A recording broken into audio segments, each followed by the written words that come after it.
नमस्कार। Political pitch पे चर्चा करते हैं बिहार की राजनीति। बिहार की राजनीति में जहां प्रशांत किशोर ने अपनी एक नई पार्टी जन स्वराज लॉन्च कर दी। जन स्वराज के सिद्धांतों में कई विरोधाभास दिखाई देती है। तो बात करेंगे जेडीयू के नीतीश मंत्रिमंडल के मंत्री अशोक चौधरी का, जिनका विवादों से पुराना नाता रहा। तो वहीं पर जेडीयू ने मिशन 2025 के मुद्दे तय कर लिए और एनडीए में समन्वय के अधिक प्रयास कर रहा। चर्चा आज इस वीडियो में बिहार के इन सभी राजनीतिक तथ्यों पर करेंगे। शुरुआत करते हैं प्रशांत किशोर से। जैसा कि आप सभी लोग जानते हैं कि चुनावी रणनीतिकार प्रशांत किशोर जन स्वराज संगठन को एक राजनीतिक दल की शक्ल दे दी और अब वो चुनाव मैदान में आएंगे। लेकिन जिन निश्चयों को उन्होंने लिया उनमें एक शराबबंदी का भी उनका मुख्य फोकस था कि वो शराबबंदी को पहले ही कैबिनेट में खत्म कर देंगे। एक सवाल उनसे ये भी उठता है कि जिन आदर्श पुरुषों को ध्यान में रखते हुए उन्होंने अपनी पार्टी का गठन किया, महात्मा गांधी की जयंती गांधी जयंती के अवसर पर 2 अक्टूबर को अपनी पार्टी जन स्वराज को राजनीतिक दल की शक्ल दी। उनके मंच पर गांधी की तस्वीरें दिखाई दे रही थी और गांधी शराब के सबसे बड़े विरोधियों में से एक थे और ऐसे में वो शराबबंदी खत्म करना चाह रहे थे। शराबबंदी को खत्म कर जो शराब से रेवेन्यू जनरेट होगा उसको शिक्षा में लगाने की बात कर रहे थे। ये ऐसे विरोधाभासी सिद्धांत है जिसको लेकर जनता के बीच में भ्रम फैली हुई है। प्रशांत किशोर को इन बातों को क्लैरिफिकेशन देना होगा। प्रशांत किशोर अब नीतीश कुमार सरकार को फेल बता रहे हैं, लेकिन याद कीजिए वो क्षण 2015 का कि बिहार में बहार है, बिहार में नीतीश कुमार है का जो नारा था वो प्रशांत किशोर को ही देन थी। 7 निश्चय प्रोग्राम जो दिया वो नीतीश कुमार को प्रशांत किशोर की ही देन थी।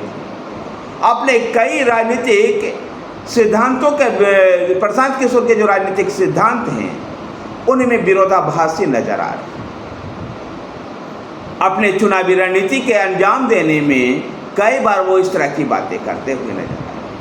जहाँ एक तरफ वो कहते हैं कि जाति की राजनीति को वो खत्म करेंगे, जाति और धर्म की राजनीति को खत्म करेंगे, तो वहीं पर मुसलमानों को अधिक सीट देने की बातें करते हैं।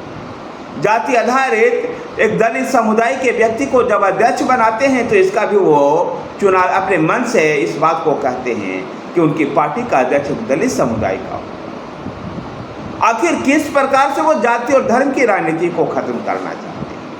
उनके प्रिंसिपल्स में, उनके थ्योरीज में कई जगह पर ऐसी विरोधाभासी चीज़ें दिखाई देती। बात करें बिहार विधानसभा चुनाव के मद्देनजर जनता दल यूनाइटेड ने मिशन 2025 का प्लान तैयार कर लिया है।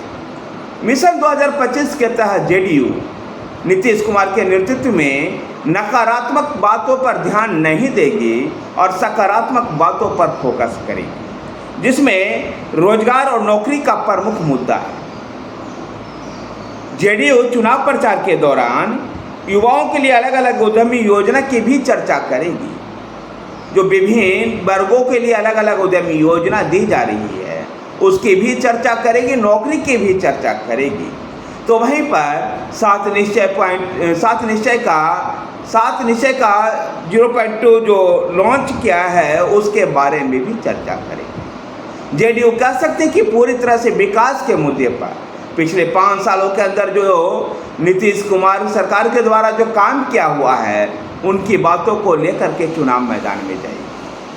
तो वहीं पर एनडीए के तमाम घटक जो हैं उन घटक दलों के साथ एक बेहतर समन्वय बनाने का प्रयास किया जा रहा है। उसके तहत गठबंधन में शामिल दूसरे दलों के नेताओं से मेलजोल बढ़ाया जाएगा। तो इनमें कार्यकर्ताओं को भी शामिल किया जाएगा जिससे चुनाव में कार्यकर्ता हुआ की स्थिति में ना रहे। गौरतलब है कि नीतीश कुमार के नेतृत्व में बिहार में जो एनडीए है उसमें जेडीयू भारतीय जनता पार्टी के अलावा जीतनराम मांझी का हिंदुस्तान आवाम मोर्चा और चिराग पासवान की लोक जनशक्ति पार्टी रामविलास शामिल है। तो पशुपति कुमार पारस की लोक जनशक्ति पार्टी भी इसका हिस्सा है। ऐसे में देखना दिलचस्प होगा कि बिहार में आखिर किस प्रकार से जेडीयू एनडीए के साथ आगे बढ़ती है।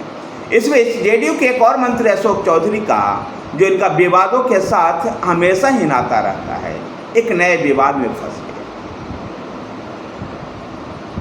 नया विवाद उनका यह है कि दुबई में जिस कार्यक्रम में वो शिरकत कर रहे हैं, उस कार्यक्रम में दारू की बोतलें रखी हुई नजर आ रही है और गिलास में आधा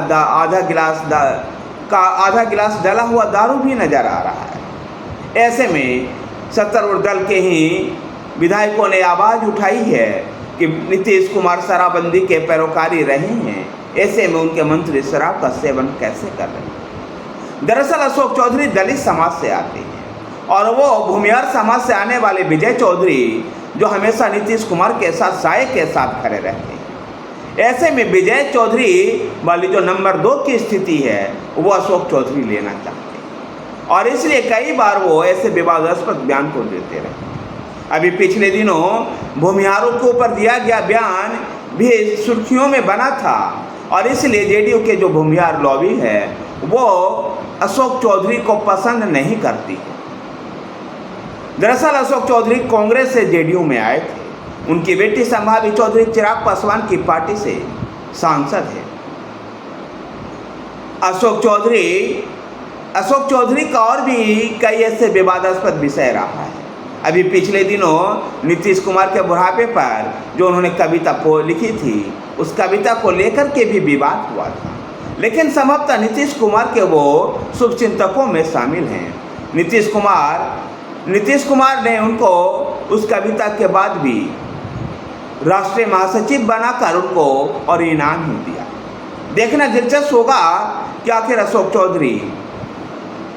चौधरी की राजनीति जेडीयू को कितना नुकसान पहुंचा। तो उधर भारतीय जनता पार्टी भी जाति की राजनीति को समाप्त करने के लिए हिंदुत्व की चाशनी में बिहार का चुनाव लड़ना चाहती है और इसलिए अपने फायरब्रांड नेता गिरिराज सिंह को बोलने की छूट दे रही है। अभी पिछले दिन शस्त्र पूजा को लेकर के भी गिरिराज सिंह का जो बयान आया था वो सुर्खियों में बना था। संभवतः भारतीय जनता पार्टी की ये सोच है कि बिहार की जाति जकरण की जो राजनीति है, जो बिहार बीजेपी को आगे नहीं बढ़ने दे रही है, ऐसे में हिंदुत्व के मुद्दे को आगे रख करके, हिंदुत्व की चाशनी को आगे रख करके ये चुनाव लड़ा जाए और इसलिए सीता माता मैया के मंदिर को भी एक मुद्दा बनाने में बीजेपी लगी। देखना दिलचस्प होगा कि बिहार विधानसभा चुनाव में भाजपा को इसका क्या फायदा मिल पाएगा। धन्यवाद साथियों, वीडियो को लाइक कीजिए, शेयर कीजिए, हमारे साथ बने रहने के लिए हमारे चैनल पॉलिटिकल पेज को सब्सक्राइब कीजिए। धन्यवाद।